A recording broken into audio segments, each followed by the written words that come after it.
Orestria, and this is AnimeIndecision.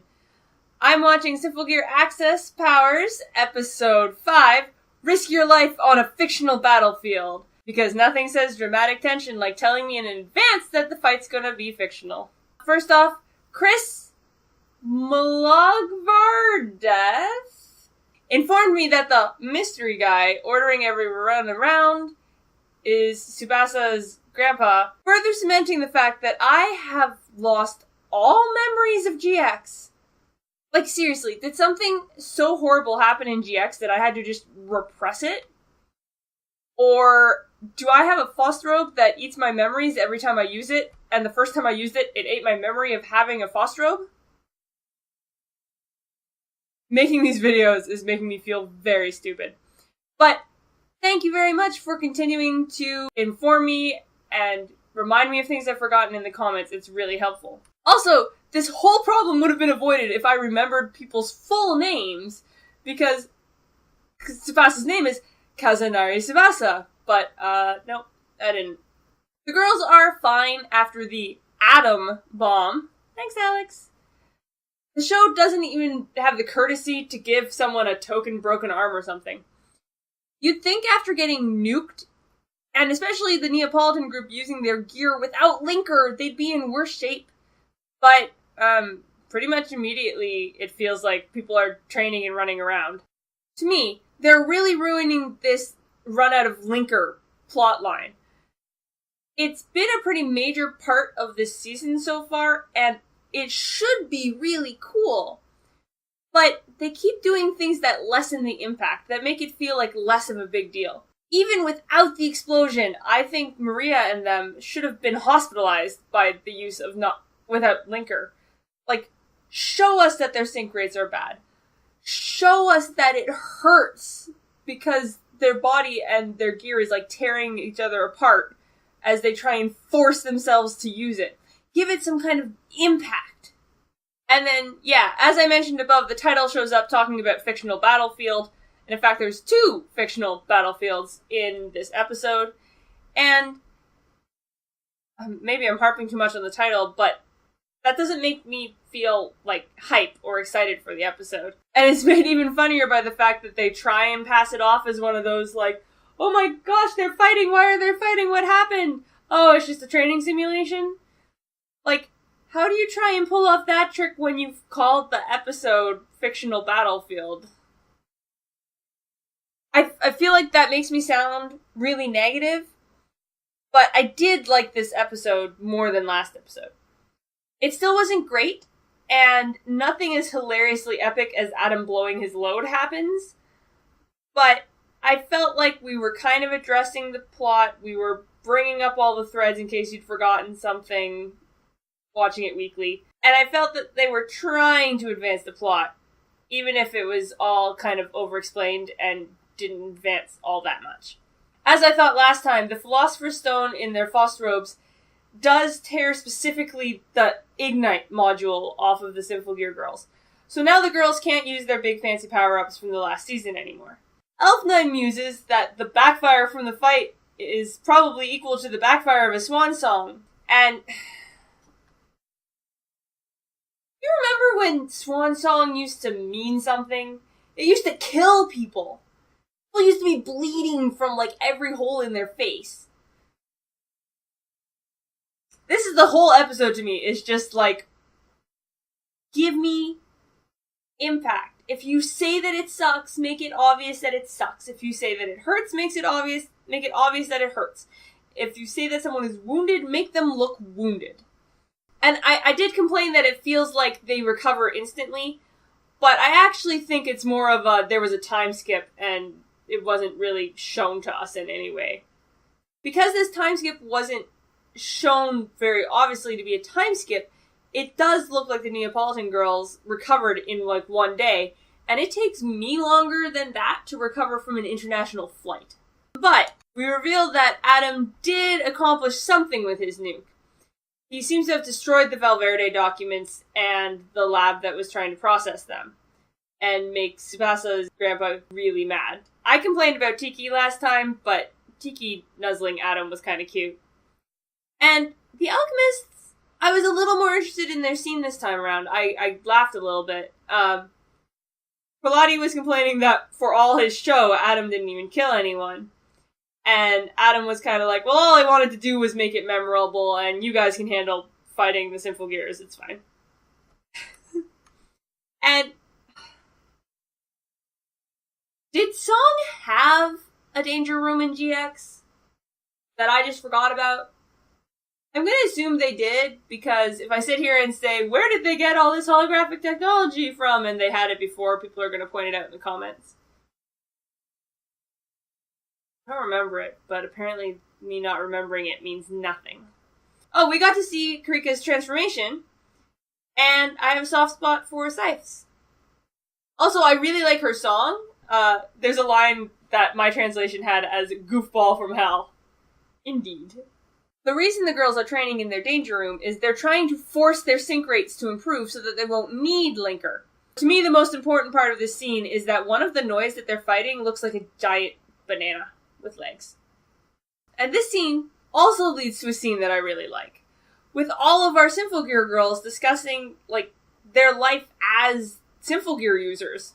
Kirika points out that Hibiki actually can't understand how the Neapolitan girls are feeling, because Hibiki has always naturally been able to sync. And later in the episode, we even get to see some of the abusive conditions that Maria was kept in when they were trained to use and sync to gears, which gives this scene a bit more weight. Hibiki never had to struggle to use her Symphogear, and these girls basically spent all their life being tortured to try to be able to, and they're still not as good. For them, the ability to sync was everything growing up. It was their goal, and it was also, I'm guessing, some kind of status. I'm sure everyone in the program knew which girls had better sync rates than others. Maria tells the main girls that she will monitor Kirika and Shirabe, training to make sure they don't do anything stupid. But that leads me to think, who was running this program? Right? There had to be someone. Any sane training program isn't going to give you the ability to turn it on and go in and fight without anyone monitoring, so there should have been someone running the program. We didn't see a control panel in the room either, and it shut off, the simulation shut off immediately when Kirika fell. So, presumably someone was watching? Elfline reveals that her main problem with Dr. Fair's notes and creating more Linker is she can't figure out the part of a brain that a Symphogear connects to try and minimize the stress. Apparently Maria's gear is especially good at this, and it actually glows blue sometimes in battle, which Elf9 thinks is an outward sign of her suit trying to sync with her and minimize the stress on her. So, Elf9's just gonna go into her brain to study this. I have the feeling that Dr. Ver's method of figuring this out was probably torturing Symphogear users, so this is probably a better method. We get some typical tropes about, if you die in here, you die in real life. If this all goes wrong, we'll both end up vegetables with melted brains. And they decide to try it without spending too long thinking about the consequences. Also, next to the brain entering, brain simulation wave memory device, there are candles. Lit candles. Why? Why? So, while Elf9 is doing, is gonna deep dive or whatever into Maria's brain, most of the rest of our girls are sitting around enjoying a fair. Well, Karika's not enjoying it because she's complaining about being concerned. And I'm just like, why aren't you back at the base?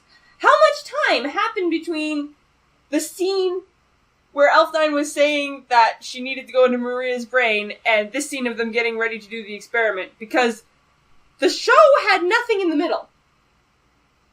Is this a second time skip that doesn't feel like a time skip? Probably. And then, I literally laugh out loud. At this fucking fair, there's a giant outdoor screen, which is set to the news, and it's loud enough to be heard. And I have never seen a public screen in Japan that was loud enough to be heard, set to the news. Because the news in Japan has subtitles on everything. So if you're at the airport or the bus station or something and there's a news channel, it's on mute and people are just reading the Japanese. So this screen, it's set to the news, it's loud enough that the girls hear it, and suddenly breaking news about Stefan. He's coming to Japan to have surgery, and this makes the news. This makes the news at a time when the girls happen to be watching. What slow-ass news day is some kid who likes playing soccer from a war-torn country coming to Japan to get surgery, like, a major part of your newscast? I had to pause the video, that's how hard I was laughing at this. It was just so, like, we are not being subtle at all that we are using a newscast as exposition. It doesn't matter that we have to practically exposit the newscast into existing. Like, we have to make up an excuse for why the screen is even here. Oh, God. Originally, I was pretty excited for this Chris plot. I thought it was really cool that she shot the boy's leg off. It was really unexpected and exciting to the audience. It felt like there was some space there for some really nice tension. Less about, like, did I do the right thing, but more about, like, trying to deal with the guilt of doing the right thing, but acknowledging that sometimes the right thing has consequences. That's interesting. They're not doing that. This episode basically just shows that newscast so Chris can feel bad about it. And then Chris says, sometimes you can't make the right decision no matter how carefully you deliberate because there is no right choice. And no, I'm sorry, Chris, you 100% made the right choice. Anybody who argues that you made the wrong choice is an idiot. You saved somebody's life. There was no alternative. If he would rather be dead than be missing a leg, that's his problem. If his sister would rather him be dead than missing a leg, that's her problem. If they were being more, like, if they were being more delicate about this would be fine. If she was feeling guilt, again, over the consequences of the correct action, but not actually doubting her action, that would be fine. If the kid was expressing, like, I am so happy to be alive, but it really sucks that I can't play soccer anymore, that would be fine. But the way they're doing it just bothers me.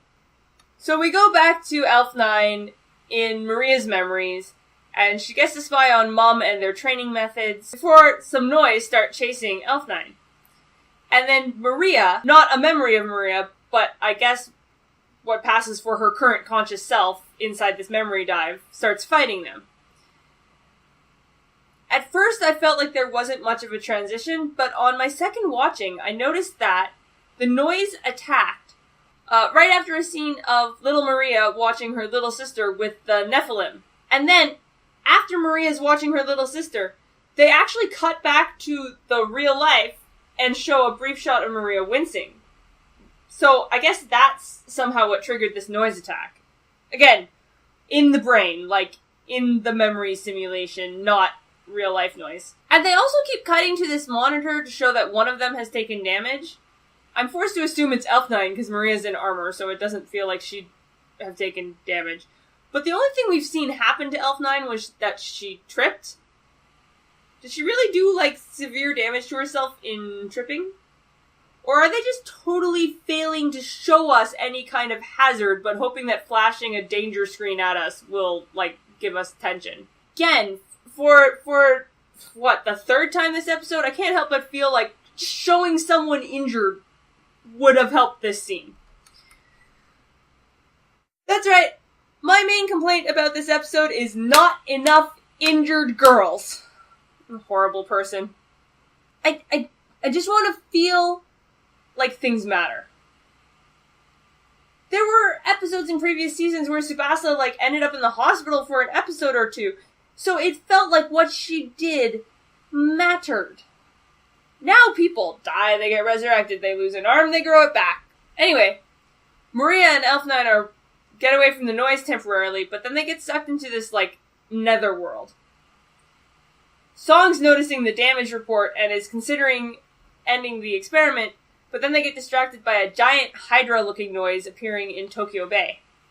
We learn that Prelati and Cagliostro feel some kind of debt or something to Saint Germain, and they assure her that they will always be there with her. But just when it looks like, hey, are they actually gonna, develop this? The episode ends. I guess with, the music swelling and the danger screens for the computer for Maria's mind experiment and the Hydra noise, it's meant to be a cliffhanger, but it doesn't hit me either. I feel like season 1 or 2, somewhere around the 5th or 6th episode, I stopped being able to stop watching. I multiple times stayed up late basically finishing the season when I shouldn't have, because I just felt like I couldn't stop.